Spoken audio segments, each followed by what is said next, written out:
Hello friends, यदि आपको pregnancy है तो आपको कई लोग कई तरह की सलाह देते हैं कि आपको कैसे सोना चाहिए, कैसे उठना चाहिए, कैसे बैठना चाहिए। बट कन्फ्यूज़न फिर वहीं रह जाता है कि आखिर सही क्या है और गलत क्या है, मिथ क्या है और फैक्ट क्या है। तो मैं डॉक्टर सुशीला सैनी आज आपको बताने जा रही हूँ कि प्रेगनेंसी के दौरान आपको कैसे लेटना चाहिए और कैसे उठना चाहिए।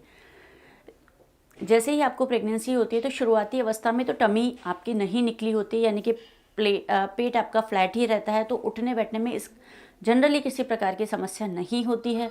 बट जैसे जैसे धीरे धीरे प्रेगनेंसी आगे बढ़ती है तो टमी का साइज़ बढ़ता जाता है और उठने बैठने में और चलने फिरने में समस्या क्रिएट होने लगती है।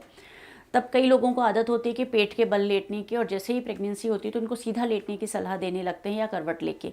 तो जनरली जो कहा जाता है ये बिल्कुल सही है। उल्टा लेटने से पेट पर दबाव पड़ता है, बच्चे पर भी दबाव पड़ता है और ब्लड सर्कुलेशन में भी दिक्कत आती है, इसलिए उल्टा लेटने के लिए मना किया जाता है। आप सीधा लेट सकती हैं या करवट लेके लेट सकती हैं।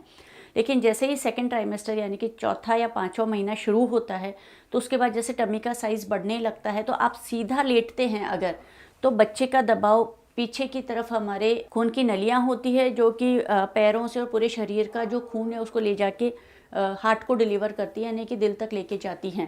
तो यदि जैसे आप सीधा लेटती हैं तो बच्चे का प्रेशर उन नलियों पर पड़ता है, जिसकी वजह से जो वीनस रिटर्न है यानी जो ब्लड का सर्कुलेशन है वो रुक जाता है। इसलिए हमेशा ये सलाह दी जाती है कि आप सीधा कम से कम लेटें, करवट लेकर लेटें। करवट लेके लेटने में आप बाईं करवट या दाईं करवट दोनों तरह से लेट सकती हैं। तो चौथे, पाँचवें और छठे महीने में आप दोनों करवट आराम से लेट सकती हैं, कोई इशू नहीं है। सीधा कम से कम लेटें और उल्टा बिल्कुल ना लेटें। लेकिन जैसे सातवां, आठवां, नौवां महीना शुरू होता है यानी कि थर्ड ट्राइमेस्टर शुरू होता है, तीसरी तिमाही शुरू होती है, उसमें जनरली डॉक्टर ये बोलते हैं कि आपको बाईं तरफ करवट लेने से ज़्यादा फ़ायदा होगा। यानी कि हम डॉक्टर जब प्रिस्क्रिप्शन लिख के देते तो हम उस पर एक एडवाइस लिख के भी देते हैं, LLP यानी कि लेफ़्ट लेटरल पोजीशन।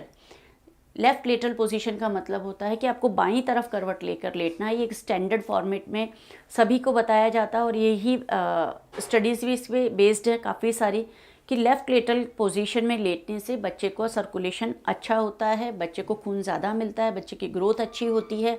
क्योंकि जब लेफ़्ट साइड आप लेटते हैं तो ब्लड फ्लो बिल्कुल प्रॉपर बना रहता है और प्लासेंटा से बच्चे को ब्लड का सप्लाई बिल्कुल सही जाता है। तो ब्लड का जब सप्लाई जाएगा तो न्यूट्रिशन और ऑक्सीजन दोनों ब्लड के थ्रू ही मिल रहे हैं बच्चे को।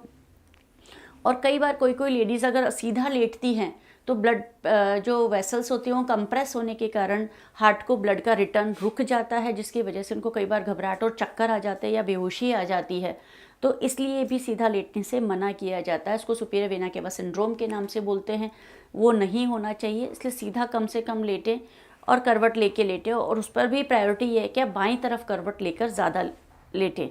अब ये चीज़ सिर्फ लेटने पर ही लागू होती है नहीं, इसके अलावा आप जब उठते बैठते हैं जब भी लागू होती है। सीधा उठना और बैठने में हमेशा पेट पर जोर पड़ता है, तो सलाह यही दी जाती है जब भी आप लेटते हैं या उठते हैं तो पहले करवट लीजिए फिर आप उठिए। यानी आप करवट लेंगी कोहनी टिका के, फिर आराम से उठिए और ऐसे ही लेटिए। सीधा उठने बैठने में पेट पर जोर पड़ता है तो वो ना करें।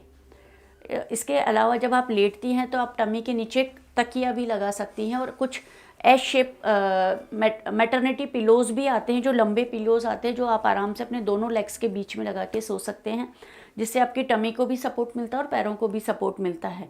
और यदि आपके पैरों को सूजन रहती है, थोड़ा सा पैरों में भारीपन रहता है, तो आप पैरों के नीचे तकिया लगा कर लेटिए, जिससे कि पैर थोड़े ऊपर लेवल पर रहें और हाथ थोड़ा नीचे के लेवल पे, जिससे कि ब्लड फ्लो का नीचे की तरफ ड्रेनेज बढ़िया रहे और जो पैरों में सूजन है वो ख़त्म हो जाए। तो इस तरीके से आपको ये दो पोजीशन अच्छे से समझ में आ गई होगी कि शुरुआती जो 3 महीने हैं उसमें आप सीधा लेट सकती हैं या करवट लेके लेट सकती हैं। उल्टा लेटने की बिल्कुल मनाही है, लेकिन अगर आपको बहुत ज़्यादा आदत है तो थोड़ा देर आप लेट सकती हैं। लेकिन जैसे ही चौथा, पाँचवा, छठा महीना शुरू होता है उसमें प्रेफरेबली आप करवट लेकर लेटें और कभी कभी सीधा लेट सकती है। लेकिन थर्ड ट्राइमेस्टर में डेफिनेटली आपको करवट लेके ही लेटना है। जैसे आप सीधा लेटती हैं आपको घबराहट, चक्कर शुरू हो सकते हैं, तो ऐसा बिल्कुल ना करें। और इसके साथ ही अपने खाने पीने का भी ध्यान रखिए और उठने बैठने का भी ध्यान रखिए। उठने बैठते टाइम भी आपको करवट लेके ही लेटना है, करवट लेके ही बैठना है, और आप मैटरनिटी पिलो का इस्तेमाल कर सकती हैं। और भी अगर आपके कोई सवाल हैं तो आप हमें कमेंट बॉक्स में लिख के पूछ सकती हैं। हम आपसे फिर मिलेंगे एक नए वीडियो में नई जानकारी के साथ। तब तक नमस्कार।